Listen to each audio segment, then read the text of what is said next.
have prepared some rapid-fire questions for you, which I always wanted to ask you. And I know this is a surprise for you now. We have not discussed this. This is a surprise, Petra. Yes. So let me fire some questions to you so you can answer them in any length you want to. We can have a discussion about the content, and some of them are just fill in the blanks where I'm asking you for one word. All right? Okay. All right. Are you ready? I'm ready. Who is your Cbmt champion?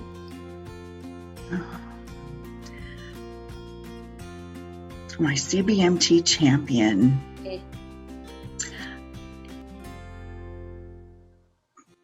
I think would have been Bill Hogan.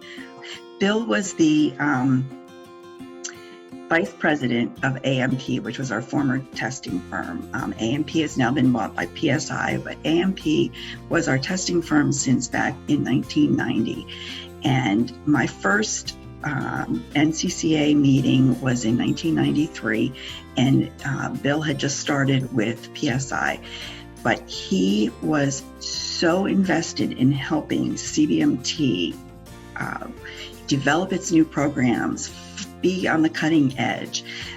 He did services for us for complimentary. He had us meet in his home. He talked about us wherever he could. He did anything he could to promote music therapy and the credential of Mtvcs and in any way that he could help. And it was such wonderful guidance for me as a new executive director to have him as a resource person. And so it would have been Bill Hogan from AMP PSI. And another question I have for you: what is one surprising thing a Cbmt executive director has to do on a weekly basis?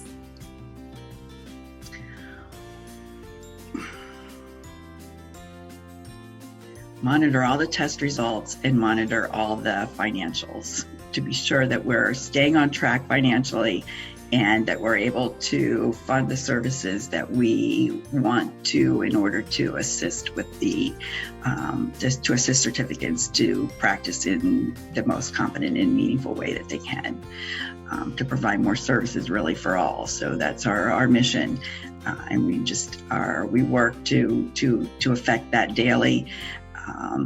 And then we monitor the exam and the exam results in a constant basis. So you have also a lot to do with numbers and data. Numbers and data. I always say Cbmt, that's what we do. We measure, and then work with the data. Right. So my third question is a fill in the blank. I have the most ... Cbmt staff. Wonderful. I have the most awesome. We say call them awesome all the time. I have the most awesome staff that I could ever ask for. And I agree with you. And I think our certificates and viewers will so as well, because when you call in the Cbmt office, there's always a friendly voice, there's always a competent answer to the question and so forth. So thank you to the staff out there, Cbmt, shout out to you. Okay, my fourth question for you, and I have 10, just that you know. Oh my God. What Cbmt needs right now is ...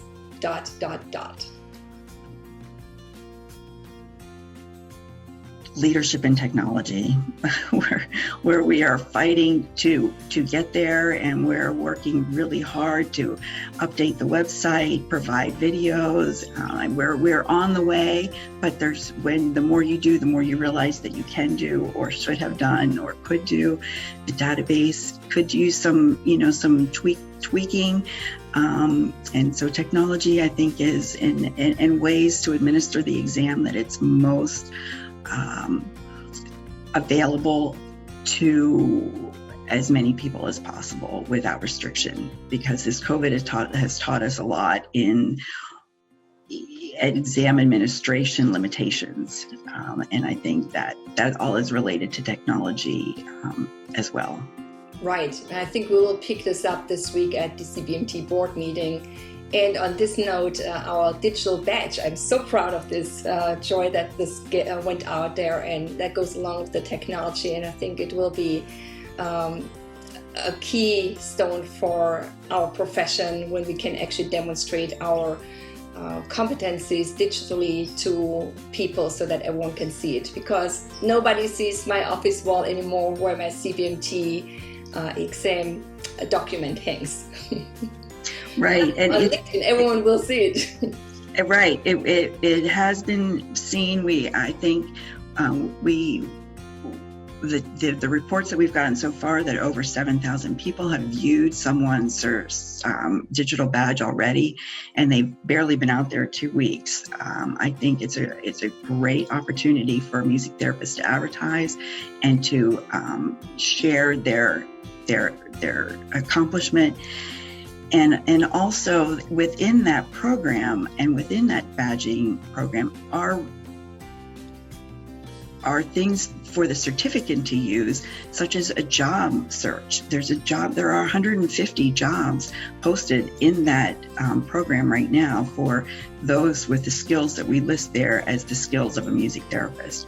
So and as that gets more advertised, that's only going to become a more valuable tool for people and employers to use. Yes, so we're very I think it will be a game changer, Joy. It's only a little digital badge, but it will be a game changer because people will know more about us and right. Yeah. So my question number 5 for you starts with ... is most essential to provide safe and competent music therapy practice. I would say competence derived from education. It's a competence and a commitment from the education and clinical training and the measurement of the competence of the therapist with the commitment instilled in music therapists to provide those services to as many as possible that are in need. So we could also say knowledge. Knowledge would be a summary word, sure. Yeah. Okay, number 6. What should every CBMT candidate have on their reading list?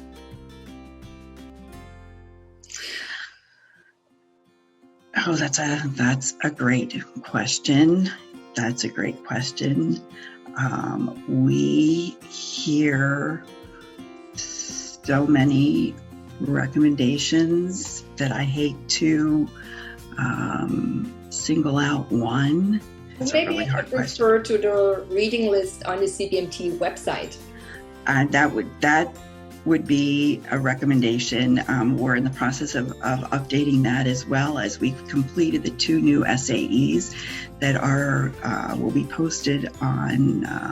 One was implemented on August 1st. The second one was just implemented on October 1st. So they are 2 brand new self-assessment exams. They compiled all of the resources that they were using to develop the SAE. So there will be a new bibliography being posted, and the books rated on there would be the ones that I would recommend. Yeah, and that's important for the educators to look at the bibliography there, because in those books is the content that is being asked in the exam questions. Right.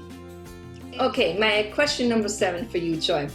What gives you hope for the music therapy profession?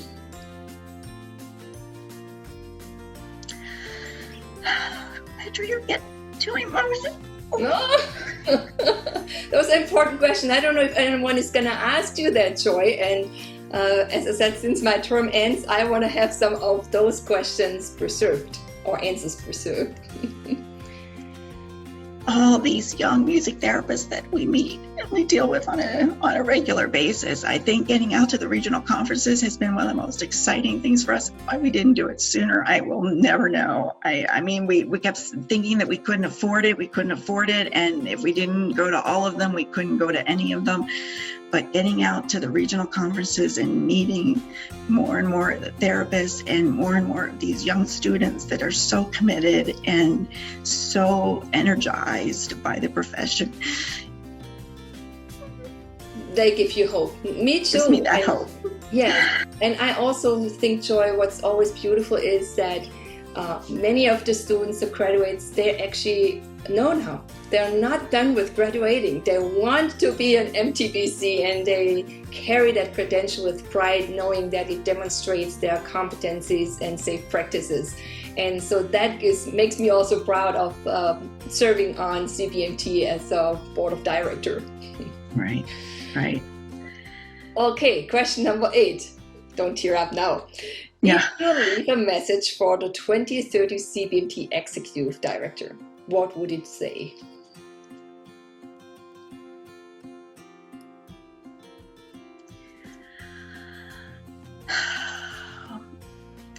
What certification provides for the profession is the constant measurement of what is current practice. And from that, then we're measuring what is competent in that practice. And all it's being done for is so that we can demonstrate to our clients, our patients, our students, give them the best services that they can possibly have. And that's what we as music therapists want to do. So as for an executive director, maintain those policies. Be on top of the policies that help the program be the best program it can be for the music therapists, ultimately for the patients, the clients. Thank you, Joy. And I want to add, over the 5 years, I have been with Joy a couple of times at the ICE conference, which is kind of like the overarching organization for certification organizations like CBMT. And if you're going to those conferences, you see really all those passionate people, as Joy is, who are caring for certification in all different industries and share how important it is for the clients we serve, for the patients and so forth, that we are all doing the right thing and being safe. So thank you for doing this, Joy. I have 2 more questions for you. This is a fill-in a blank award. MTBCs are the most ... people.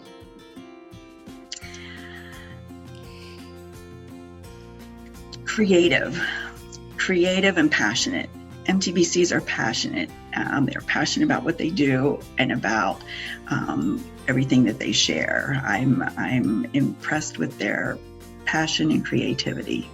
Yeah, I would have also said passionate people. And my final question for you is, what's your word of encouragement for MTBCs during this difficult COVID-19 restriction time? Just hang in there. We are all hanging in there, and it's difficult, and there's so much suffering, and there's so much change. And I think change is hard for everyone, and we're adjusting, we're adapting, and if there's a strength that music therapists have and have always had, it's adjusting and adapting to change. And so I think it's, in some ways, we probably are better at it than many of the other professions. But I think just staying the course and trying to see what we can most do for our clients and how we can get there and still be able to manage ourselves, take care of ourselves, take care of yourselves, because that's only by taking care of yourself can you take care of others. We're going to get through this. I really believe we're going to get through this, and hopefully very, very soon.